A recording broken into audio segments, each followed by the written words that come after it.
The Washington Commanders are taking the entire NFL by storm this postseason after what has been some of the worst years the franchise had ever had. From changing their entire franchise's identity just a few years ago, to having some of the worst seasons a team has ever had in NFL history, to not only making the playoffs, but being one of the most surprising teams in the entire league. Well, this isn't a fluke. Second overall draft pick Jayden Daniels has stolen all the headlines this year, but there is still so much more going on in Washington that a lot of us just aren't seeing. They're building something special, and it's happening right in front of our eyes. And after doing days of research, this is how the Washington Commanders beat all the odds and are now one of the best franchises in the entire NFL.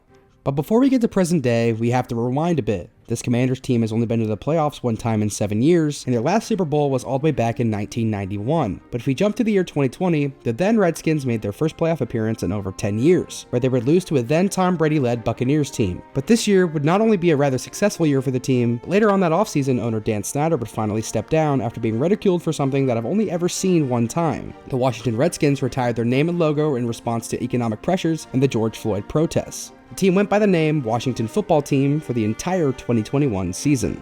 Now, the name change would shock the whole NFL world, but not because the Redskins actually changed their name, because they changed their name to the Football Team. Yes, just the Football Team. And the entirety of the 2021 NFL season, the Football Team would be the laughingstock of the NFL, going 7-10 and once again starting an incredibly long playoff drought for this franchise. But the future would be bright for this football team, but it seemed like nobody knew that just yet.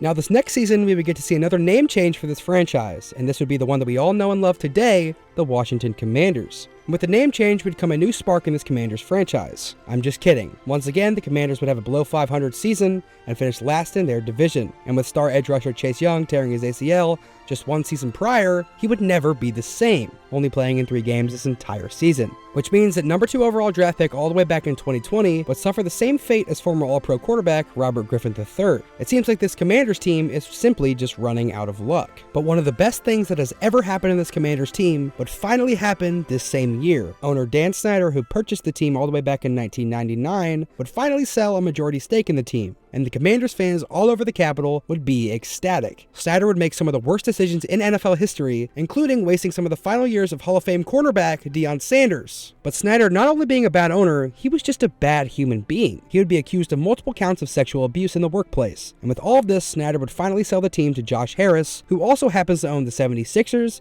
and New Jersey Devils. A lot was trending upwards for this Commanders team, and hopefully all this good news would lead to a good season in 2023. Well, that wouldn't exactly go to plan. The Commanders would finish 4-13, and with this being Ron Rivera's final season as head coach in Washington, they would be ready with the second overall pick in 2024 NFL Draft. But before all of that, they would hire former 49ers assistant GM Adam Peters to be the new team's general manager. He would be the sole reason the 49ers brought players in like Brock Purdy, George Kittle, and Fred Warner, all late-round picks that proved to be vital for this amazing 49ers team. His first move in Washington would be bringing in new head coach Dan Quinn. Dan Quinn is one of the best defensive minds in all of football, and would prove to be vital for this Commanders' future success.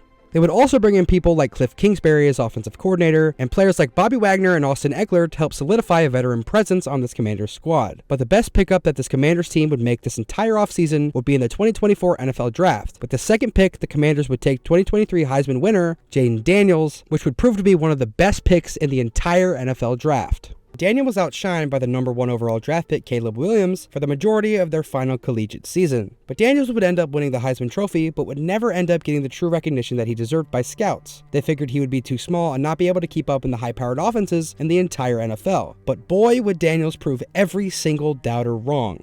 And he would start out hot in his first 2 games with very respectable showings, but would really come to life in week 3 against the Bengals, where he would lead this Commanders team to a 38-33 win. And at this time, we would finally start to understand how truly good this Commanders team could be, and how truly good Jayden Daniels actually was. Oh, and don't let me forget about his Hail Mary against the Bears, where Jayden Daniels would win the quarterback battle against the number 1 overall draft pick Caleb Williams. And with these epic plays that he's been making, I honestly don't think that there's anybody else in the entire league who deserves Offensive Rookie of the Year more than he does. And with the relationship that he's built with offensive coordinator Cliff Kingsbury being borderline otherworldly, I truly do think that this Commanders team would make a run all the way to the playoffs and all the way to the Super Bowl this season. But it's not just Daniels playing well above expectations, it's the entire Commanders team. Terry McLaurin has been one of the most underrated wide receivers in the entire NFL since stepping into the league, but with him finally having a really good quarterback, he has really been able to to shine, and Brian Robinson Jr. has already set a career-best rushing yards and rushing touchdown stats this season as well, and their season isn't even over. And with all the pieces finally lining up in Washington, don't be surprised if the Commanders make a run all the way through the playoffs and make it to the Super Bowl this season. And listen, with me being a diehard football fan, the rise of this organization has been one of the most fun things I've ever gotten the opportunity to watch, but still not as fun as watching the Chiefs lose. I hate the Chiefs.